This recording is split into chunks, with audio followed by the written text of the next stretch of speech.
What's up, you guys? Welcome back to the channel, or if you are new, welcome to the channel. I'm Sierra. While you're here, make sure you subscribe if you haven't done so already. So for today's video, I thought it would be a really good idea, since school is approaching, or maybe some of you guys are already back in school and just kind of trying to find your way. I thought it would be a good idea to make a video for those of you who are going back to school, or if you are a freshman entering college. This is really for all college students. This could be a little bit more helpful for freshmen, but whatever grade level you are in of college, this all could be very helpful information to you. So coming from a college graduate, I'm going to be giving you guys some tips, advice, guidance, etc., on how to successfully navigate through college. These are all things that either I have done or wish I would have done more, and now looking back, it's like, dang, I probably should have done that a little bit more. So I think it will be pretty beneficial for you guys. Like I said, I am a college graduate, so I may know a thing or two. So I'm gonna get into this video. Again, make sure you are subscribed if you are not already, and let's get into these tips. So the first thing I'm gonna share with you guys is kind of funny, but it's true.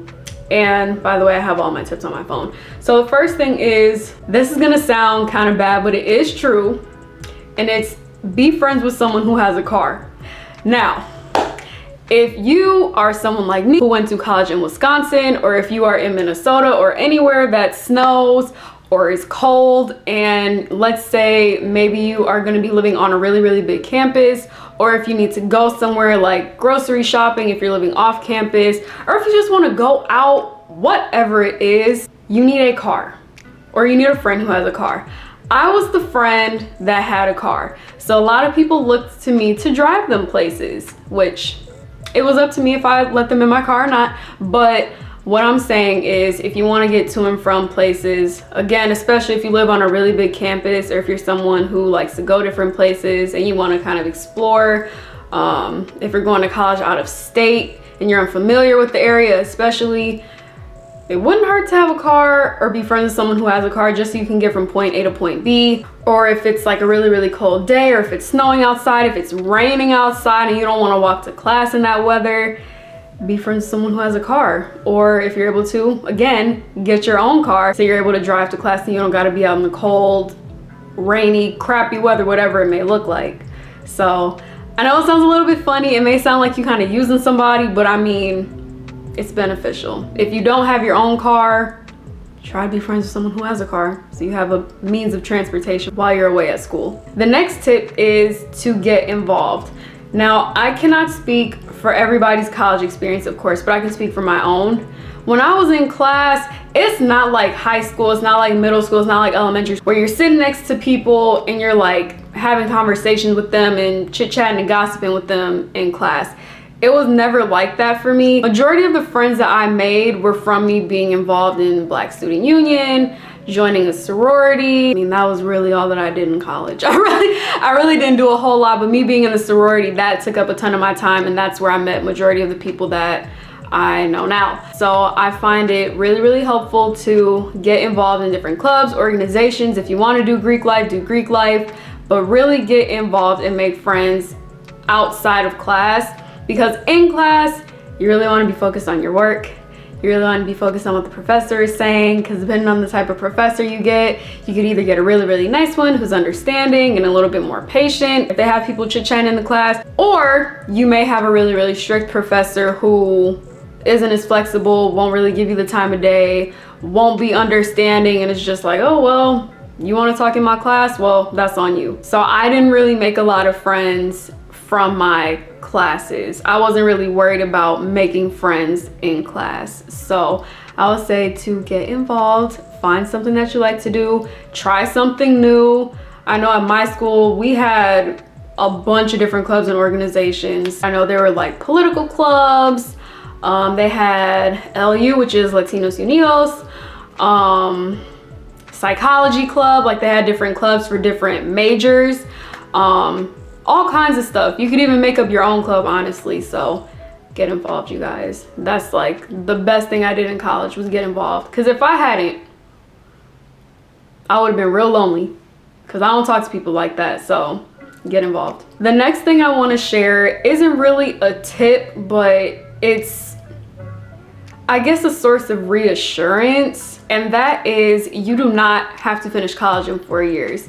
I know that's like the typical time frame to finish college, but I mean, life happens. Sometimes you may need to take a semester off. Sometimes you may need to take a whole year off, and that's fine. When you switch your major, depending on what you're switching to, sometimes that pushes you back, which means you're gonna be in school a little bit longer, and that's okay. Do not go into college expecting to be done in 4 years unless you for sure know that this is what you wanna do. I thought I knew what I wanted to do when I got to college, and once I got settled, my mind just started spiraling, and I was like, I don't know if I want to do this. Do I want to go the criminal justice route? Psychology? I was originally a biology major.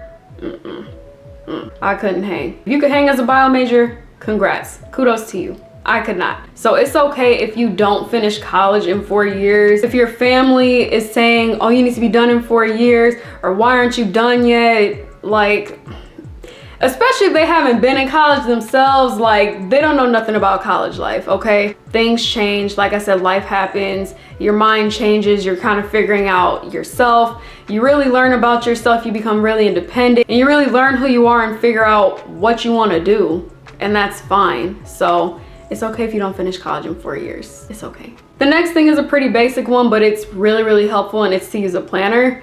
With all the classes that you're taking, with all the assignments, tests, review sessions, study groups, if you're involved in clubs and organizations, I personally found it really helpful to have a planner because it just really kept me organized, and I like having visuals. I'm a visual learner. I'm a very big visual person, so I like to have things handwritten down, color coded, make it cute and stuff, so it's more appealing to look at. But I found it personally really, really helpful to have a planner. If you're good at remembering things, okay. I'm really good at remembering things, but I still found it really helpful to have a planner just so I wouldn't slip up and miss any assignments or forget about any upcoming tests, because professors are not always going to be on your butt and remind you like, hey, there's this test coming up, like they did in high school. They're not always gonna do that. They're not always gonna remind you, hey, there's this homework assignment. Sometimes they won't even tell you anything at all, and you really just gotta rely on the syllabus, to be honest. So that's another tip. Look at your syllabus, you guys. Get familiar with your syllabus. This is something that I didn't do, but I mean, I was pretty on top of things, and thankfully my professors weren't assholes. But just in case, when you get your syllabus from each of your classes, look them over and write down any assignments in your planner, tests. If there's gonna be like any review sessions that your professor may be having, write those down in your planner just so they're already in there and you don't forget. Just my personal opinion. The next thing is a really, really big one, and I'm really glad I didn't have this issue, and it's do not buy your textbooks. Rent them. Do not buy your textbooks. Do not. I remember being in high school and seeing people that I went to school with that had already graduated and had gone to college complaining about how much textbooks were, and you know, they were posting things on Facebook like, where can I find cheap textbooks, da da da da. Thankfully at my school, they had a textbook rental. Like in the bookstore, there was like the bookstore upstairs, and then downstairs was textbook rental place, and you could rent your textbooks and they would just charge them to your student bill, which was really, really helpful. So I didn't have to worry about paying for my books out of pocket like a lot of people do. I would recommend, if you are able to, looking on Amazon to buy your textbooks. I know that there are other book rental websites that you can use. I would trust Amazon more than anything though, because it's very easy to spend hundreds to almost thousands of dollars on your textbooks. The cost of textbooks at school versus on Amazon, completely different. So much cheaper on Amazon. And a lot of the times, I'm not gonna lie y'all, in college, you don't even use your textbooks all that much, depending on the major. Like, yes, sometimes you may read chapters, but sometimes you don't. Sometimes professors will have you get the textbook and then you never even open them. So it's like you just wasted $200-300 on this book that you ain't even need. So I would recommend renting your textbooks if you are able to. If you got it like that, or if you are lucky enough like me to have a textbook rental at your school, utilize that. Otherwise, good luck. This next thing is really, really important, and it is practice safe sex. Now, hookup culture in college is crazy. let me watch my mouth. I started to say everybody because I was not that person. But sometimes people get experimental, you know, they're like having fun, they're having sex with people, and sometimes people get a little hoish. I'm not gonna lie. People like to act like a hoe when they're in college because you have this new sense of independence. You know, your parents aren't there. You're living in a dorm, you're living in an apartment. You have so much freedom and you don't have anybody on your back telling you what to do, telling you what you can't do. Like, you are really just on your own. And some people do not know how to navigate that very well. Like, it gets really bad. So if you decide to have sex with someone at school, because you might, just be careful. Because you don't know these people like that. You are meeting people from all across the United States. Not everybody's gonna be from your hometown. Just practice safe sex. Always use protection. You don't know who these other people are sleeping with. You do not want to end up with no STD or STI. You just don't. That's life in general, but I mean really in college, like I said, you're all young, alcohol, you're having fun. It's very easy to get caught up in some stuff. So really just be careful, practice safe sex. If that's what you indulge in, get on birth control. I was on birth control a little bit when I was in college, because things happen. You just don't know. You can go into college saying, no, I'm not gonna do this. You don't know. Things happen. If you're in a relationship going into college, that doesn't mean you're gonna be in that relationship when you're done with college. So just, it's something to think about. Just be safe. All right, this next tip, ooh, y'all. If you are an early bird, cool. I can be an early bird, but I still struggle with this a lot. Do not take 8 a.m. classes. I thought I could handle it. Like, yes, I handled it and I did what I needed to do, but it's really hard getting up at 7 something in the morning, going to class, being ready to go, ready to learn at 8 in the morning. It's so freaking early. I think it was my sophomore year. I had 8 a.m.s Monday, Wednesday, and Friday. And that was also the semester where I was on my journey to becoming a Zeta. So I was exhausted, like exhausted.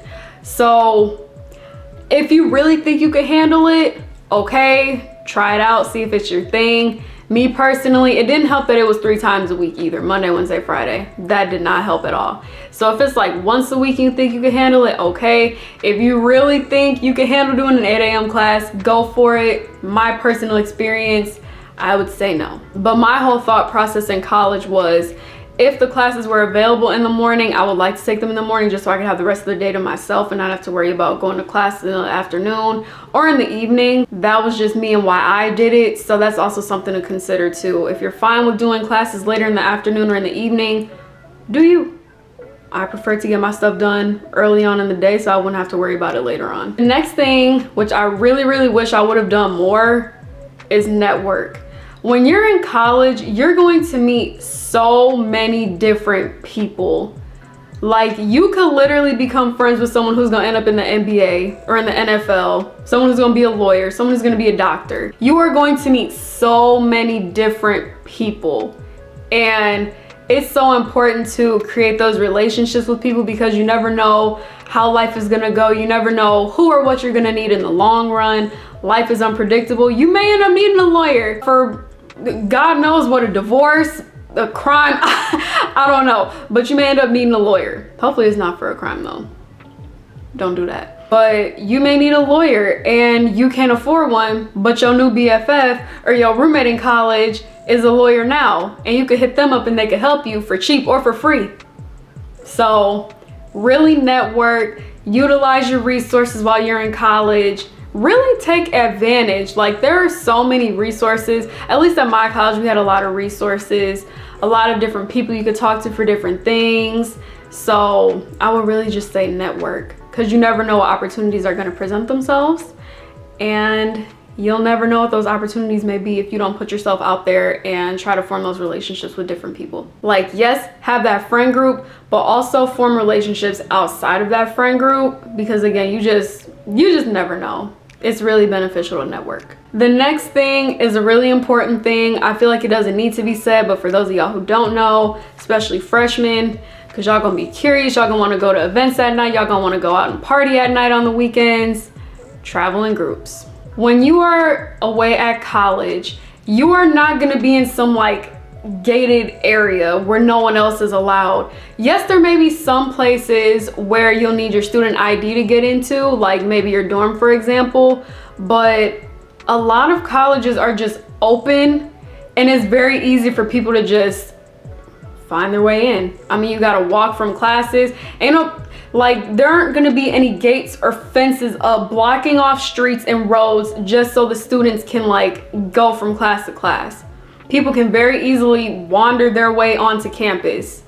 Like it's really not hard because nothing's blocked off. Again, you may need your student ID to get into certain buildings and dorms, but not all the buildings require student IDs to get into them.